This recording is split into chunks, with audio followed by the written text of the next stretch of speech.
MIM नगरसेविका सहर शेख कडून शासकीय यंत्रणांची दिशाभूल करण्यात आलेली आहे। अधिकाऱ्यांची दिशाभूल करून महाराष्ट्रामधील बनावट जातीचा दाखला हा मिळवण्यात आला। सहर शेखने मुंबई शहर जिल्हाधिकारी कार्यालयामधून जात प्रमाणपत्र घेतलेले आहे। निवडणूक लढवताना 4 महत्त्वाच्या शासकीय यंत्रणांची दिशाभूल करण्यात आली, तर सहर शेखच्या नगरसेवक पदावरती यामुळे गंडांतर येण्याची शक्यता ही आता वर्तवली गेली आहे।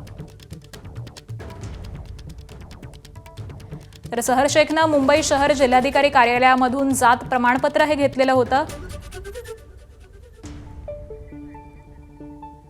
तर निवडणूक लढवताना 4 महत्त्वाच्या शासकीय यंत्रणांची दिशाभूल करण्यात आलेली आहे असा आरोप करण्यात येतोय। आणि याच सगळ्या संदर्भामध्ये अपडेट देतात आमचे प्रतिनिधी अक्षय भाटकर सध्या आपल्या सोबत आहेत। अक्षय, एका वक्तव्यामुळे सहर शेख ही चांगलीच चर्चेमध्ये आलेली होती, परंतु आता नगरसेवक पदावरतीच गंडांतर येण्याची शक्यता वर्तवली गेली आहे। काय अपडेट्स मिळतात?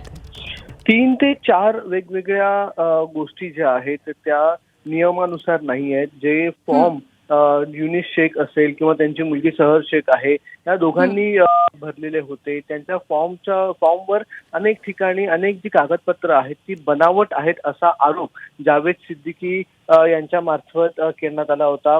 त्यांची जी मुलगी आहे फराह सिद्दीकी यांनी ती तक्रार केलेली होती आणि त्यातून आता 3 ते 4 वेळा सुनावणी देखील झाली आणि त्या सुनावणीनंतर आता थेट आदेश देण्यात आलेले आहेत की सहर शेख यांच्यावर गुन्हा दाखल करण्यात यावा, कारण की त्यांचं जे प्रमाणपत्र आहे ते प्रमाणपत्र हे बनावट आहे। त्यांच्या वडिलांचं जे लिव्हिंग सर्टिफिकेट आहे त्याच्यावर देखील राज्य सरकारचे किंवा ते ज्या गाझियाबाद मधून आलेले आहे तिथून ते येणं अपेक्षित आहे, तर तिथून न काढता ते मुंब्र्यातून काढण्यात आलेलं आहे। सहर शेख ही मुंब्र्यात राहत असून तिचं प्रमाणपत्र जे जात पडताळणीचं जे आहे ते मुंबईच्या जिल्हाधिकारी कार्यालयातून काढण्यात आलेलं आहे।